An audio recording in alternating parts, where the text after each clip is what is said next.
Título segundo. De la independencia judicial. Capítulo primero. De la inamovilidad de los jueces y magistrados. Artículo 378. 1. Gozarán de inamovilidad los jueces y magistrados que desempeñen cargos judiciales. 2. Los que hayan sido nombrados por plazo determinado, gozarán de inamovilidad solo por ese tiempo. 3. Los casos de renuncia, excedencia, traslado y promoción, se regirán por sus normas específicas establecidas en esta ley. Artículo 379. 1. La condición de jueces o magistrados se perderá por las siguientes causas: A, por renuncia a la carrera judicial. Se entenderán incursos en este supuesto los previstos en los 322 y 357-3. B, por pérdida de la nacionalidad española. C, en virtud de sanción disciplinaria de separación de la carrera judicial. D, por la condena a pena privativa de libertad por razón de delito doloso. En los casos en que la pena no fuera superior a 6 meses, el Consejo General del Poder Judicial, de forma motivada, y atendiendo a la entidad del delito cometido, podrá sustituir la pérdida de la condición de magistrado o juez por la sanción prevista en el artículo 420.1 d. E, por haber incurrido en alguna de las causas de incapacidad, salvo que proceda a su jubilación. F, por jubilación. 2. La separación en los casos previstos en las letras B, C, D y E del apartado anterior, se acordará previo expediente, con intervención del Ministerio Fiscal. Artículo 380. Quienes hubieren perdido la condición de juez o magistrado por cualquiera de las causas previstas en los apartados A, B, C y D del artículo anterior, podrán solicitar del Consejo General del Poder Judicial su rehabilitación, una vez obtenida la establecida en el Código Penal, si procediere. Artículo 381. 1. La rehabilitación se concederá por el Consejo General del Poder Judicial cuando se acredite el cese definitivo, o la inexistencia, en su caso, de la causa que dio lugar a la separación, valorando las circunstancias de todo orden. 2. Si la rehabilitación se denegare, no podrá iniciarse nuevo procedimiento para obtenerla en los 3 años siguientes, plazo que se computará a partir de la resolución denegatoria inicial del Consejo General del Poder Judicial. Artículo 382. El juez o magistrado que hubiere sido rehabilitado será destinado con arreglo a lo dispuesto en esta ley. Artículo 383. La suspensión de los jueces y magistrados solo tendrá lugar en los casos siguientes: primero, cuando se hubiere declarado haber lugar a proceder contra ellos por delitos cometidos en el ejercicio de sus funciones. Segundo, cuando por cualquier otro delito doloso se hubiere dictado contra ellos auto de prisión, de libertad bajo fianza, o de procesamiento. Tercero, cuando se decretare en expediente disciplinario, o de incapacidad, ya con carácter provisional, ya definitivo. Cuarto, por sentencia firme condenatoria en que se imponga como pena principal o accesoria la de suspensión, cuando no procediere la separación. Artículo 384. 1. En los supuestos de los 2 primeros apartados del artículo anterior, el juez o tribunal que conociera de la causa lo comunicará al Consejo General del Poder Judicial, quien hará efectiva la suspensión, previa audiencia del Ministerio Fiscal. 2. En el caso del apartado 4, el tribunal remitirá testimonio de la sentencia al Consejo General del Poder Judicial. 3. La suspensión durará, en los casos de los apartados 1 y 2 del artículo anterior, hasta que recaiga en la causa sentencia absolutoria o auto de sobreseimiento. En los demás casos, por todo el tiempo a que se extienda la pena, sanción o medida cautelar. Artículo 385. Los jueces y magistrados solo podrán ser jubilados: primero, por edad. Segundo, por incapacidad permanente para el ejercicio de sus funciones. Artículo 386. 1. La jubilación por edad de los jueces y magistrados es forzosa, y se decretará con la antelación suficiente, para que el cese en la función se produzca efectivamente al cumplir la edad de 70 años. No obstante, podrán solicitar con 2 meses de antelación a dicho momento la prolongación de la permanencia en el servicio activo hasta que cumplan como máximo 72 años de edad. Dicha solicitud vinculará al Consejo General del Poder Judicial, quien solo podrá denegarla cuando el solicitante no cumpla el requisito de edad, o cuando presentase la solicitud fuera del plazo indicado. 2. También podrán jubilarse, a partir de los 65 años, siempre que así lo hubieren manifestado al Consejo General del Poder Judicial con 6 meses de antelación, todo ello sin perjuicio de los demás supuestos de jubilación voluntaria legalmente previstos. 3. Los jueces y magistrados conservarán los honores y tratamientos correspondientes a la categoría alcanzada en el momento de la jubilación. Artículo 387. 1.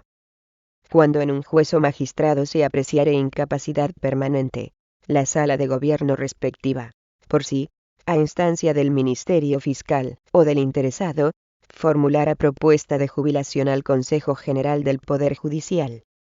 2. El expediente de jubilación por incapacidad permanente podrá ser iniciado, asimismo, por el Consejo General de Oficio, o a instancia del Ministerio Fiscal. 3. Los jubilados por incapacidad permanente podrán ser rehabilitados y volver al servicio activo, si acreditaren haber desaparecido la causa que hubiere motivado la jubilación. Artículo 388. Los procedimientos de separación, traslado, jubilación por incapacidad permanente y rehabilitación se formarán con audiencia del interesado, e informe del Ministerio Fiscal y de la Sala de Gobierno respectiva, sin perjuicio de las demás justificaciones que procedan, y se resolverán por el Consejo General del Poder Judicial. Capítulo 2. De las incompatibilidades y prohibiciones. Artículo 389. El cargo de juez o magistrado es incompatible primero con el ejercicio de cualquier otra jurisdicción ajena a la del Poder Judicial. Segundo, con cualquier cargo de elección popular o designación política del Estado, comunidades autónomas, provincias, y demás entidades locales y organismos dependientes de cualquiera de ellos. Tercero, con los empleos o cargos dotados o retribuidos por la Administración del Estado, las Cortes Generales, la Casa Real, comunidades autónomas, provincias, municipios, y cualesquiera entidades, organismo o empresas dependientes de unos u otras. Cuarto, con los empleos de todas clases en los tribunales y juzgados de cualquier orden jurisdiccional. Quinto, con todo empleo, cargo o profesión retribuida, salvo la docencia o investigación jurídica, así como la producción y creación literaria, artística, científica y técnica, y las publicaciones derivadas de aquella, de conformidad con lo dispuesto en la legislación sobre incompatibilidades del personal al servicio de las administraciones públicas. Sexto, con el ejercicio de la abogacía y de la procuraduría. Séptimo, con todo tipo de asesoramiento jurídico, sea o no retribuido. Octavo, con el ejercicio de toda actividad mercantil, por sí o por otro. Noveno, con las funciones de director, gerente, administrador, consejero, socio colectivo o cualquier otra que implique intervención directa, administrativa o económica en sociedades o empresas mercantiles, públicas o privadas, de cualquier género. Artículo 390. 1. Los que ejerciendo cualquier empleo, cargo o profesión de los expresados en el artículo anterior fueren nombrados jueces o magistrados, deberán optar, en el plazo de 8 días, por uno u otro cargo, o cesar en el ejercicio de la actividad incompatible. 2. Quienes no hicieren uso de dicha opción en el indicado plazo, se entenderá que renuncian al nombramiento judicial. Artículo 391. No podrán pertenecer a una misma sala de justicia o audiencia provincial magistrados que estuvieren unidos por vínculo matrimonial, o situación de hecho equivalente, o tuvieren parentesco entre sí dentro del segundo grado de consanguinidad o afinidad, salvo que, por previsión legal, o por aplicación de lo dispuesto en los artículos 155 y 198.1 de esta ley existieren varias secciones, en cuyo caso podrán integrarse en secciones diversas, pero no formar sala juntos. Tampoco podrán pertenecer a una misma sala de gobierno jueces o magistrados unidos entre sí por cualquiera de los vínculos a que se refiere el párrafo anterior. Esta disposición es aplicable a los presidentes. Artículo 392. 1. Los jueces o magistrados no podrán intervenir en la resolución de recursos relativos a resoluciones dictadas por quienes tengan con ellos alguna de las relaciones a que hace referencia el artículo anterior, ni en fases ulteriores del procedimiento que, por su propia naturaleza, impliquen una valoración de lo actuado anteriormente por ellas.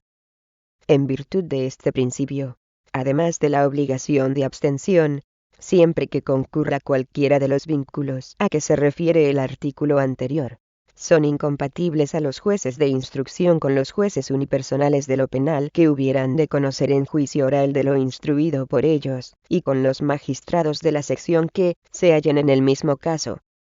B. Los magistrados de cualquier sala de justicia, constituya o no sección orgánica, a la que se halle atribuido el conocimiento de los recursos respecto de las resoluciones de un órgano jurisdiccional, cualquiera que sea el orden a que pertenezca, con los jueces o magistrados de dicho órgano. Se exceptúan de esta incompatibilidad las salas y sesiones del Tribunal Supremo. 2. Serán incompatibles cuando concurra entre ellas cualquiera de las relaciones a que se refiere el artículo anterior a los presidentes y magistrados de la Sala de lo Penal de la Audiencia Nacional y los de las audiencias provinciales, respecto de los miembros del Ministerio Fiscal de la correspondiente Fiscalía, salvo cuando en la audiencia provincial hubiere más de 3 secciones. B. Los presidentes y magistrados de la Sala de lo Civil y Penal respecto del fiscal jefe y teniente fiscal de dicho órgano. C. Los jueces de instrucción, y los jueces unipersonales de lo penal, respecto de los fiscales destinados en fiscalías en cuyo ámbito territorial ejerzan su jurisdicción, con excepción de los partidos donde existan más de 5 órganos de la clase que se trate. D. Los presidentes, magistrados y jueces respecto de los secretarios y demás personal al servicio de la Administración de Justicia que dependan de ellos directamente. Artículo 393. No podrán los jueces y magistrados desempeñar su cargo 1. En las salas de tribunales y juzgados donde ejerzan habitualmente, como abogado o procurador, su cónyuge o un pariente dentro del segundo grado de consanguinidad o afinidad. Esta incompatibilidad no será aplicable en las poblaciones donde existan 10 o más juzgados de primera instancia e instrucción o salas con 3 o más secciones. 2. En una audiencia provincial o juzgado que comprenda dentro de su circunscripción territorial una población en la que, por poseer el mismo, su cónyuge o parientes de segundo grado de consanguinidad intereses económicos, tengan arraigo que pueda obstaculizarles el imparcial ejercicio de la función jurisdiccional. Se exceptúan las poblaciones superiores a 100.000 habitantes en las que radique la sede del órgano jurisdiccional. 3. En una audiencia o juzgado en que hayan ejercido la abogacía o el cargo de procurador en los 2 años anteriores a su nombramiento. Artículo 394. 1. Cuando un nombramiento dé lugar a una situación de incompatibilidad de las previstas en los artículos anteriores, quedará el mismo sin efecto y se destinará con carácter forzoso al juez o magistrado, sin perjuicio de la responsabilidad disciplinaria en que hubiera podido incurrirse. 2. Cuando la situación de incompatibilidad apareciera en virtud de circunstancias sobrevenidas, el Consejo General del Poder Judicial procederá al traslado forzoso del juez o magistrado, en el caso del número 1 del artículo anterior, o del último nombrado en los restantes. En su caso podrá proponer al Gobierno el traslado del miembro del Ministerio Fiscal incompatible, si fuera de menor antigüedad en el cargo. El destino forzoso será a cargo que no implique cambio de residencia, si existiera vacante, y en tal caso ésta no será anunciada a curso de provisión. Artículo 395. No podrán los jueces o magistrados pertenecer a partidos políticos o sindicatos, o tener empleo al servicio de los mismos. Y les estará prohibido primero dirigir a los poderes, autoridades y funcionarios públicos, o corporaciones oficiales felicitaciones o censuras por sus actos, ni concurrir, en su calidad de miembros del Poder Judicial, a cualesquiera actos o reuniones públicos que no tengan carácter judicial, excepto aquellas que tengan por objeto cumplimentar al rey, o para las que hubieran sido convocados o autorizados a asistir por el Consejo General del Poder Judicial. Segundo, tomar en las elecciones legislativas o locales más parte que la de emitir su voto personal. Esto no obstante, ejercerán las funciones y cumplimentarán los deberes inherentes a sus cargos. Artículo 396. Los jueces y magistrados no podrán revelar los hechos o noticias referentes a personas físicas o jurídicas de los que hayan tenido conocimiento en el ejercicio de sus funciones. Artículo 397. La competencia para la autorización, reconocimiento o denegación de compatibilidades, con arreglo a lo dispuesto en este capítulo, corresponde al Consejo General del Poder Judicial, previo informe del presidente del tribunal o audiencia respectiva. Capítulo 3. De la inmunidad judicial.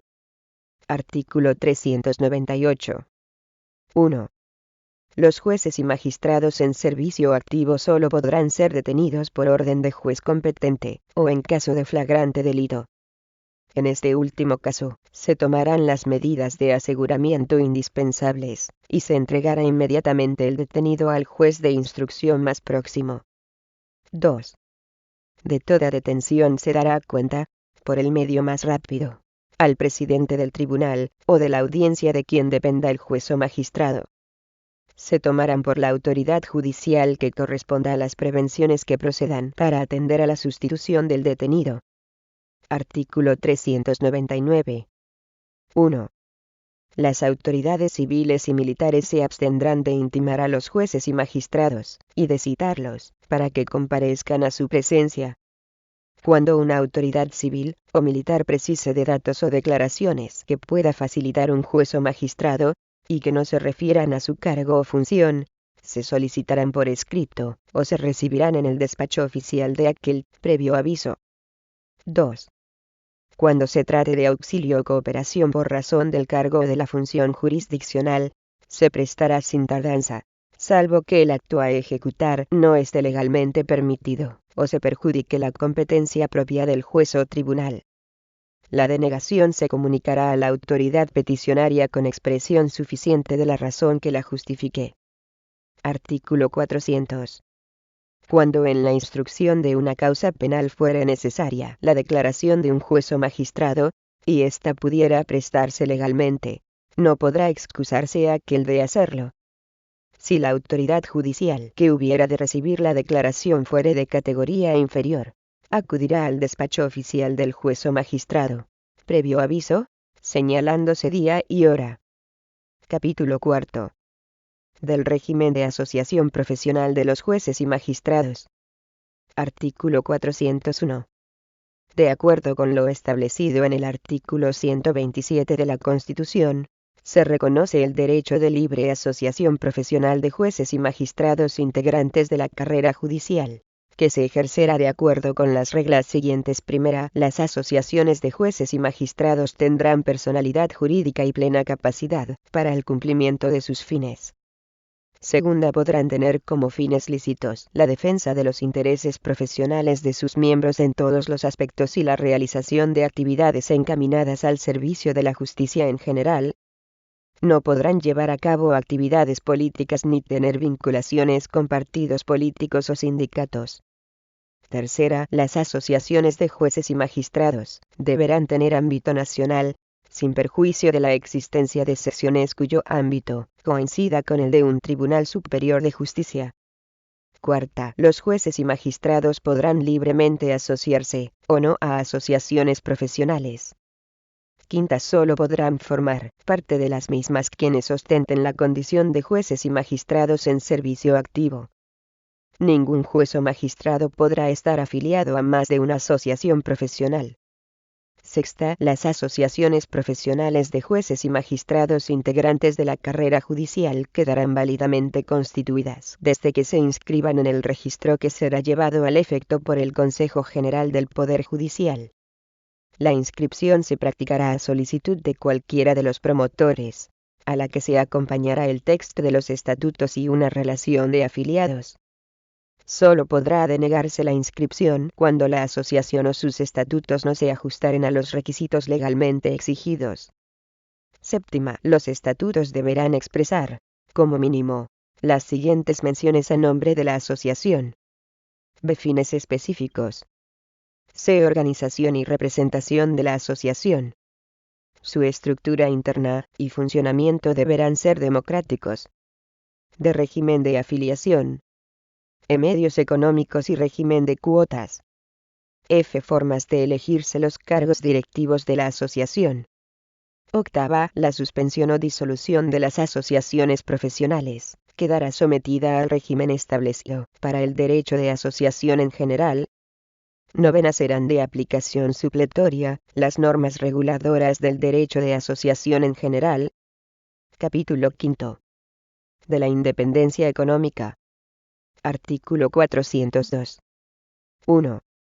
El Estado garantiza la independencia económica de los jueces y magistrados mediante una retribución adecuada a la dignidad de la función jurisdiccional. 2. También garantizará un régimen de seguridad social que proteja a los jueces y magistrados, y a sus familiares durante el servicio activo y la jubilación. Artículo 403. 1. El régimen de retribuciones de los jueces y magistrados se inspirará en los principios de objetividad, equidad, transparencia y estabilidad, atendiendo para su fijación a la dedicación a la función jurisdiccional, a la categoría y al tiempo de prestación de servicios. Se retribuirá, además, la responsabilidad del cargo y el puesto de trabajo. 2. En todo caso, las retribuciones de los jueces y magistrados estarán integradas, con carácter general, por un componente fijo y otro variable por objetivos, que valore específicamente su rendimiento individual. 3. Las retribuciones fijas, que se descompondrán en básicas y complementarias, remunerarán la categoría y antigüedad en la carrera judicial de cada uno de sus miembros, así como las características objetivas de las plazas que ocupen. Son retribuciones básicas el sueldo y la antigüedad. Son retribuciones complementarias el complemento de destino, el complemento específico y el complemento de carrera profesional. 4. Las retribuciones variables por objetivos estarán vinculadas al rendimiento individual acreditado por cada juez o magistrado en el desempeño de sus funciones jurisdiccionales y profesionales. 5. Asimismo, los jueces y magistrados podrán percibir retribuciones especiales por servicios de guardia, servicios extraordinarios, sin relevación de funciones y sustituciones. 6. Una ley desarrollará, conforme a lo previsto en los apartados anteriores, las retribuciones de los miembros de la carrera judicial. Artículo 404.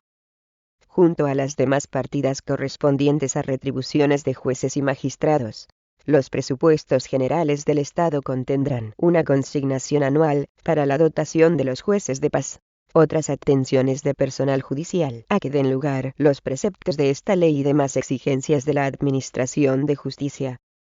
Artículo 404 bis. De conformidad con el principio de supremacía jurisdiccional que se recoge en el artículo 123 de la Constitución, y de acuerdo con el carácter de magistratura de ejercicio contemplado en la presente ley, las remuneraciones de los magistrados del Tribunal Supremo se establecerán en cuantía similar a las de los titulares de otros altos órganos constitucionales, atendiendo a la naturaleza de sus funciones. Título tercero. De la responsabilidad de los jueces y magistrados. Capítulo primero. De la responsabilidad penal. Artículo 405. La responsabilidad penal de los jueces y magistrados por delitos o faltas cometidos en el ejercicio de las funciones de su cargo se exigirá conforme a lo dispuesto en esta ley. Artículo 406. El juicio de responsabilidad penal contra jueces y magistrados podrá incoarse por providencia del tribunal competente, o en virtud de querella del Ministerio Fiscal, o del perjudicado u ofendido, o mediante el ejercicio de la acción popular. Artículo 407. Cuando el Tribunal Supremo, por razón de los pleitos o causas de que conozca, o por cualquier otro medio, tuviere noticia de algún acto de jueces o magistrados realizado en el ejercicio de su cargo, y que pueda calificarse de delito, o falta, lo comunicará, oyendo previamente al Ministerio Fiscal, al tribunal competente, a los efectos de incoación de la causa. Lo mismo harán, en su caso, los tribunales superiores de justicia y audiencias. Artículo 408. Cuando otras autoridades judiciales tuvieren conocimiento, a través de las actuaciones en que intervinieren, de la posible comisión de un delito o falta por un juez o magistrado en el ejercicio de su cargo, lo comunicarán al juez o tribunal competente, oído el Ministerio Fiscal, con remisión de los antecedentes necesarios. Artículo 409. Cuando el Consejo General del Poder Judicial, el Gobierno, u otro órgano o autoridad del Estado, o de una comunidad autónoma considere que un juez o magistrado ha realizado, en el ejercicio de su cargo, un hecho que puede ser constitutivo de delito, o falta, lo pondrá en conocimiento del Ministerio Fiscal por si procediere el ejercicio de la acción penal, sin perjuicio de lo dispuesto en el artículo 406. Artículo 410. En el caso de que alguna de las partes en un proceso, o persona que tuviese interés en él, formulasen querella contra el juez o magistrado que deba resolver en dicho proceso, con carácter previo a la admisión de esta el órgano competente, para su instrucción podrá recabar los antecedentes que considere oportunos a fin de determinar su propia competencia así como la relevancia penal de los hechos, objeto de la misma, o la verosimilitud de la imputación. Capítulo 2. De la responsabilidad civil. Artículos 411 a 413. Suprimidos. Capítulo 3. De la responsabilidad disciplinaria. Artículo 414. Los jueces y magistrados están sujetos a responsabilidad disciplinaria en los casos, y con las garantías establecidas en esta ley. Artículo 415. 1. La responsabilidad disciplinaria solo podrá exigirse por la autoridad competente, mediante el procedimiento establecido en este capítulo. 2. La incoación de un procedimiento penal no será obstáculo para la iniciación de un expediente disciplinario por los mismos hechos, pero no se dictará resolución en este hasta tanto no haya recaído sentencia o auto de sobreseimiento firmes en la causa penal. En todo caso, la declaración de hechos probados contenida en la resolución que pone término al procedimiento penal vinculará a la resolución que se dicte en el expediente disciplinario, sin perjuicio de distinta calificación jurídica que puedan merecer en una y otra vía. 3. Solo podrán recaer sanción penal y disciplinaria sobre los mismos hechos cuando no hubiere identidad de fundamento jurídico y de bien jurídico protegido. Artículo 416. 1. Las faltas cometidas por los jueces y magistrados en el ejercicio de sus cargos podrán ser muy graves, graves y leves. 2. Las faltas muy graves prescribirán a los 2 años, las graves al año y las leves a los 6 meses. El plazo de prescripción comenzará a contarse desde que las faltas se hubiera cometido. No obstante, en el supuesto previsto en el artículo 417.5, el plazo de prescripción se iniciará a partir de la firmeza de la sentencia o de la resolución dictada por el Consejo General del Poder Judicial que declare la responsabilidad civil del juez o magistrado. 3.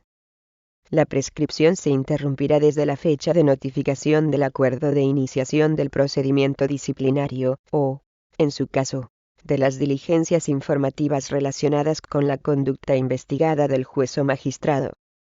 El plazo de prescripción vuelve a correr si las diligencias o el procedimiento permanecen paralizados durante 6 meses por causa no imputable al juez o magistrado, sujeto al expediente disciplinario. Artículo 417. Son faltas muy graves. 1. El incumplimiento consciente del deber de fidelidad a la Constitución establecido en el artículo 5.1 de esta ley, cuando así se apreciare en sentencia firme. 2. La afiliación a partidos políticos o sindicatos, o el desempeño de empleos o cargos a su servicio. 3. La provocación reiterada de enfrentamientos graves con las autoridades de la circunscripción en que el juez o magistrado desempeñe el cargo, por motivos ajenos al ejercicio de la función jurisdiccional. 4. La intromisión, mediante órdenes o presiones de cualquier clase, en el ejercicio de la potestad jurisdiccional de otro juez o magistrado. 5. Las acciones y omisiones que hayan dado lugar, en sentencia firme o en resolución firme dictada por el Consejo General del Poder Judicial, a una declaración de responsabilidad civil contraída en el ejercicio de la función por dolo o culpa grave conforme al apartado 2 del artículo 296. 6. El ejercicio de cualquiera de las actividades incompatibles con el cargo de juez o magistrado, establecidas en el artículo 389 de esta ley, salvo las que puedan constituir falta grave con arreglo a lo dispuesto en el artículo 418.14 de la misma. 7. Provocar el propio nombramiento, para juzgados y tribunales, cuando concurra en el nombrado alguna de las situaciones de incompatibilidad o prohibición previstas en los artículos 391 a 393 de esta ley, o mantenerse en el desempeño del cargo en dichos órganos, sin poner en conocimiento del Consejo General del Poder Judicial las circunstancias necesarias para proceder al traslado forzoso previsto en el artículo 394. 8. La inobservancia del deber de abstención a sabiendas de que concurre alguna de las causas legalmente previstas. 9. La desatención o el retraso injustificado y reiterado en la iniciación, tramitación o resolución de procesos y causas, o en el ejercicio de cualquiera de las competencias judiciales. 10. El abandono de servicio, o la ausencia injustificada y continuada, por 7 días naturales o más, de la sede del órgano judicial en que el juez o magistrado se haya destinado. 11. Faltar a la verdad en la solicitud de obtención de permisos, autorizaciones, declaraciones de compatibilidad, dietas y ayudas económicas. 12. La revelación por el juez o magistrado de hechos o datos conocidos en el ejercicio de su función, o con ocasión de este, cuando se cause algún perjuicio a la tramitación de un proceso, o a cualquier persona. 13. El abuso de la condición de juez para obtener un trato favorable e injustificado de autoridades, funcionarios, o profesionales. 14. La ignorancia inexcusable en el cumplimiento de los deberes judiciales. 15. La absoluta y manifiesta falta de motivación de las resoluciones judiciales que la precisen, siempre que dicha falta haya sido apreciada en resolución judicial firme. Si la resolución inmotivada no fuese recurrible, será requisito para proceder la denuncia de quien fue parte en el procedimiento. 16.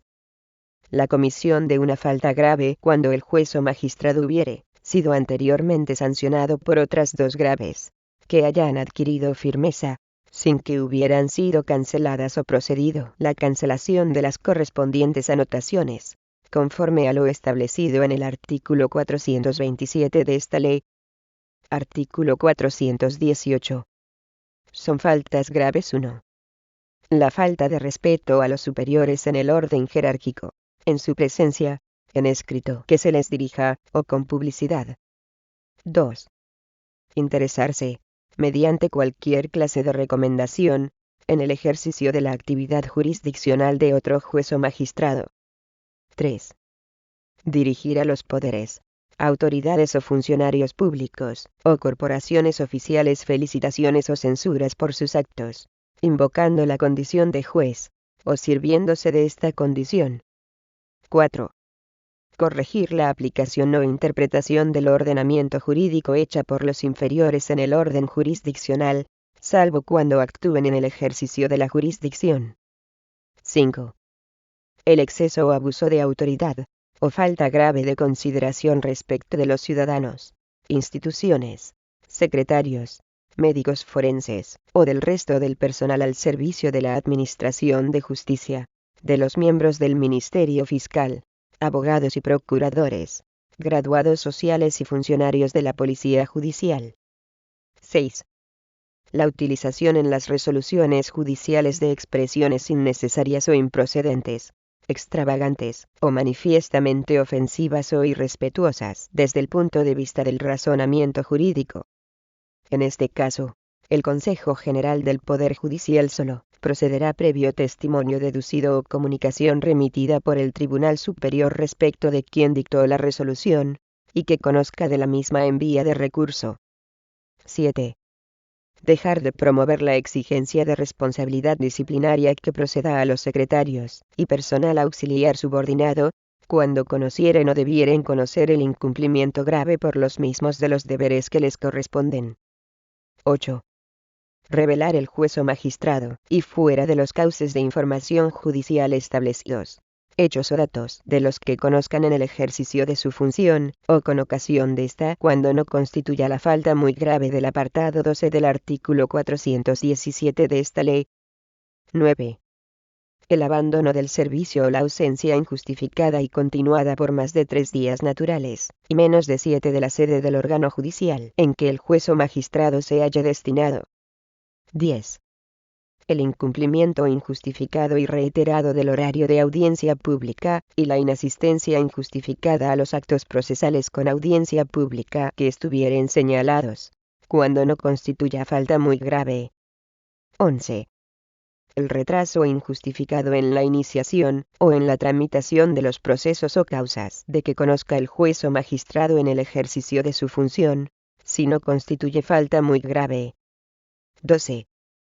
El incumplimiento o desatención reiterada a los requerimientos que en el ejercicio de sus legítimas competencias realizasen el Consejo General del Poder Judicial, el presidente del Tribunal Supremo, de la Audiencia Nacional, y de los Tribunales Superiores de Justicia o Salas de Gobierno, o la obstaculización de sus funciones inspectoras. 13. El incumplimiento de la obligación de elaborar alarde, o relación de asuntos pendientes en el supuesto establecido en el apartado 3 artículo 317 de esta ley.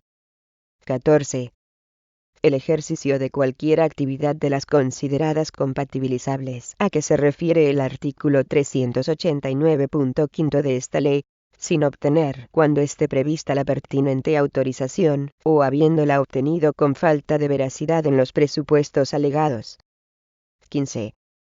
La abstención injustificada, cuando así sea declarada por la Sala de Gobierno, de conformidad con lo dispuesto en el artículo 221.3 de esta ley.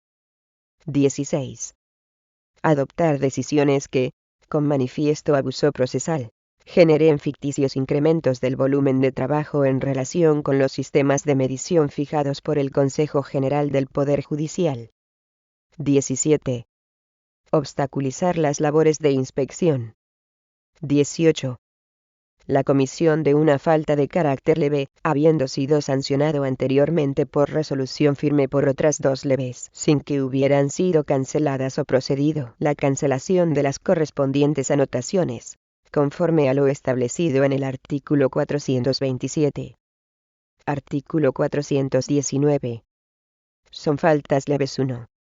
La falta de respeto a los superiores jerárquicos, cuando no concurran las circunstancias que calificarían la conducta de falta grave. 2.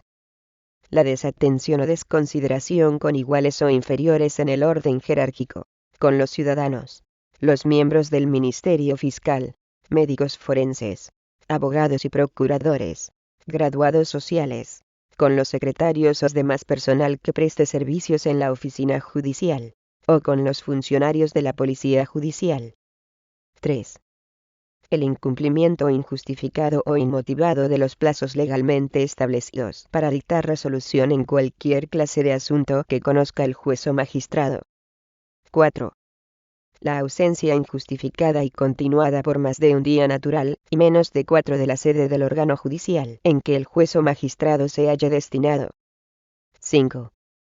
La desatención a los requerimientos que en el ejercicio de sus legítimas competencias realizasen el Consejo General del Poder Judicial, el presidente del Tribunal Supremo, de la Audiencia Nacional, y de los Tribunales Superiores de Justicia o Salas de Gobierno. Artículo 420. 1. Las sanciones que se pueden imponer a los jueces y magistrados por faltas cometidas en el ejercicio de sus cargos son advertencia. B. Multa de hasta 6.000 euros. C. Traslado forzoso a juzgado o tribunal con sede separada, al menos, en 100 kilómetros de aquella en que estuviera destinado. D. Suspensión de hasta 3 años. E. Separación. El juez o magistrado sancionado con traslado forzoso no podrá concursar en el plazo de 1 a 3 años. La duración de la prohibición de cursar habrá de determinarse necesariamente en la resolución que ponga fin al procedimiento. 2. Las faltas leves solo podrán sancionarse con advertencia o multa de hasta 500 euros, o con ambas. Las graves con multa de 501 a 6.000 euros, y las muy graves con suspensión, traslado forzoso o separación. 3. Las sanciones impuestas por faltas muy graves prescribirán a los 2 años. Las impuestas por faltas graves al año, y por faltas leves en el plazo previsto en el Código Penal para la prescripción de las faltas. Dichos plazos de prescripción comenzarán a computarse desde el día siguiente a aquel en que adquiera firmeza la resolución por la que se impusieron las sanciones. Artículo 421. 1. Serán competentes para la imposición de sanciones para la sanción de advertencia el presidente del Tribunal Supremo, de la Audiencia Nacional, y de los Tribunales Superiores de Justicia, a los jueces y magistrados dependientes de los mismos. B. Para la sanción de multa o de advertencia, y multa correspondiente a faltas leves, las salas de gobierno del Tribunal Supremo, de la Audiencia Nacional, y de los Tribunales Superiores de Justicia respecto a los jueces y magistrados dependientes de cada una de ellas. C. Para las sanciones correspondientes a faltas graves, la Comisión Disciplinaria del Consejo General del Poder Judicial. D. Para las muy graves, el Pleno del Consejo General del Poder Judicial, a propuesta de la Comisión Disciplinaria. 2. No obstante, los órganos a que hacen referencia las anteriores reglas pueden imponer sanciones de menor gravedad que las que tienen ordinariamente atribuidas si, al examinar un expediente que inicialmente está atribuido a su competencia, resulta que los hechos, objeto del mismo, merecen un inferior reproche disciplinario. 3. En la imposición de sanciones por las autoridades y órganos competentes, deberá observarse la debida adecuación o proporcionalidad entre la gravedad del hecho constitutivo de la infracción y la sanción aplicada. Artículo 422. 1. La sanción de advertencia se impondrá, sin más trámite que la audiencia del interesado, previa una información sumaria. Contra la resolución que recaiga sobre dicha clase de sanción podrá interponer el sancionado con carácter potestativo, antes de acudir a la vía contencioso-administrativa, recurso administrativo, y el denunciante, en su caso, acudir a la vía contencioso-administrativa de acuerdo con las normas de legitimación establecidas en la ley reguladora de la expresada jurisdicción. 2. Las restantes sanciones deberán ser impuestas por el procedimiento establecido en los artículos siguientes. 3. Las sanciones a que alude el artículo 421.1,d de esta ley se impondrán por el Pleno del Consejo General del Poder Judicial, a propuesta de la Comisión Disciplinaria y previa audiencia del juez o magistrado contra el que se dirija el expediente, que podrá alegar y presentar los documentos que estime pertinentes en un plazo no inferior a 10 días ni superior a 15, si la propuesta se separase de la formulada por el instructor. Artículo 423. 1. El procedimiento disciplinario se impulsará de oficio en todos sus trámites, y se iniciará, por acuerdo de la Sala de Gobierno o presidente que corresponda, o, en su caso, de la Comisión Disciplinaria, o del Pleno del Consejo General del Poder Judicial, bien por propia iniciativa, como consecuencia de orden o petición razonada de distinto órgano, o de denuncia. También se iniciará a instancia del Ministerio Fiscal. 2. Toda denuncia sobre el funcionamiento de la Administración de Justicia en general, y de la actuación de los jueces y magistrados en particular será objeto, en el plazo de un mes, de informe del jefe del Servicio de Inspección del Consejo General del Poder Judicial, en el que se podrá proponer el archivo de plano, la apertura de diligencias informativas, o la incoación directa de expediente disciplinario. 3.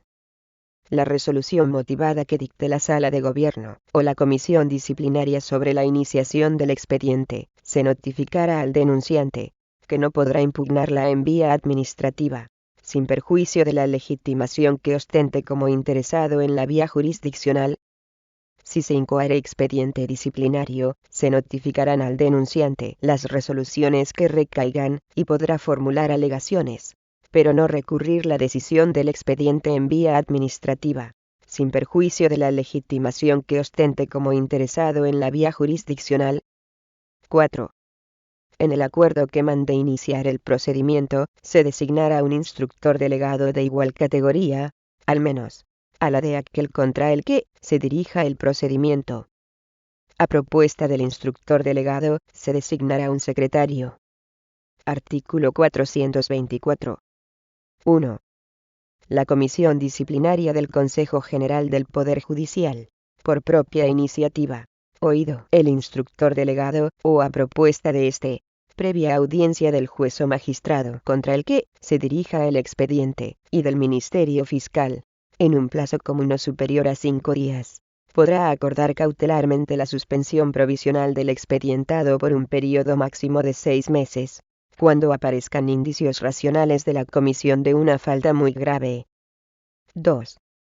Contra el acuerdo a que se refiere el número anterior, el interesado podrá interponer recurso de alzada ante el Pleno del Consejo General del Poder Judicial, en los términos establecidos en los artículos 142 y 143 de esta ley. Artículo 425. 1. El instructor delegado practicará cuantas pruebas y actuaciones sean necesarias para la determinación y comprobación de los hechos y responsabilidades susceptibles de sanción, con intervención del Ministerio Fiscal y del interesado, que podrá valerse de abogado desde el inicio del expediente. 2. A la vista de las pruebas y actuaciones practicadas, el instructor delegado formulará, si procediere, pliego de cargos, en el que se expondrán los hechos impugnados con expresión, en su caso, de la falta presuntamente cometida, y de las sanciones que puedan ser de aplicación. El pliego de cargos se notificará al interesado para que, en el plazo de 8 días, pueda contestarlo y proponer la prueba que precise, cuya pertinencia será calificada por el instructor delegado. 3. Contestado el pliego, o transcurrido el plazo sin hacerlo, y practicadas, en su caso, las pruebas propuestas por el interesado, el instructor delegado, previa audiencia del Ministerio Fiscal, formulará propuesta de resolución, en la que fijará, con precisión los hechos, hará la valoración jurídica de los mismos, e indicará la sanción que estime procedente. Dicha propuesta de resolución se notificará al interesado para que, en el plazo de 8 días, alegue lo que a su derecho convenga. 4. Evacuado el referido trámite, o transcurrido el plazo para ello, se remitirá lo actuado a la autoridad que hubiere ordenado la iniciación del procedimiento para la decisión que proceda. Cuando esta autoridad entienda procedente una sanción de mayor gravedad que las que están dentro de su competencia, elevará el procedimiento, con su propuesta, a la que sea competente. 5. Podrán las autoridades competentes devolver el expediente al instructor delegado, para que comprenda otros hechos en el pliego de cargos, complete la instrucción o someta al interesado una propuesta de resolución que incluya una calificación jurídica de mayor gravedad. 6. La duración del procedimiento sancionador no excederá de 1 año. 7. La resolución que ponga término al procedimiento disciplinario será motivada, y en ella no se podrán contemplar hechos distintos de los que sirvieron de base a la propuesta de resolución, sin perjuicio de su distinta valoración jurídica, siempre que no sea de mayor gravedad. 8. La resolución que recaiga deberá ser notificada al interesado y al Ministerio Fiscal, quienes, si el acuerdo procede de la Sala de Gobierno o de la Comisión Disciplinaria, podrán interponer contra el recurso potestativo en vía administrativa, sin perjuicio de los que legalmente procedan en vía jurisdiccional. Asimismo se notificará al denunciante, si lo hubiere, quien únicamente podrá recurrir, en su caso, en vía contencioso-administrativa. Las asociaciones de jueces y magistrados estarán también legitimadas para interponer, en nombre de sus asociados, recurso contencioso-administrativo, siempre que se acredite la expresa autorización de estos. 9. La resolución sancionadora será ejecutiva cuando agote la vía administrativa, aun cuando se hubiere interpuesto recurso contencioso administrativo, salvo que el tribunal acuerde su suspensión. Artículo 425 bis. 1. Las normas relativas a la abstención y recusación establecidas en los artículos 28 y 29 de la Ley de Régimen Jurídico de las Administraciones Públicas y del Procedimiento Administrativo Común serán de aplicación al instructor delegado y al secretario del expediente disciplinario. 2. El derecho de recusación podrá ejercitarse desde el momento en que el interesado tenga conocimiento formal de la identidad del instructor delegado y del secretario. 3. La abstención y recusación se plantearán ante el órgano que acordó el nombramiento, el cual, tras oír al instructor delegado o al secretario, resolverá en el término de 3 días. 4. Contra los acuerdos adoptados en materia de abstención y recusación, no procederá recurso alguno, sin perjuicio de que el interesado pueda alegar la recusación en el escrito de interposición del correspondiente recurso que se interponga contra el acuerdo que ponga fin al procedimiento disciplinario. Artículo 426. 1. Las sanciones disciplinarias serán anotadas en el expediente personal del interesado, con expresión de los hechos imputados. 2. La autoridad que las impusiere cuidará de que se cumpla lo anterior. Artículo 427. 1.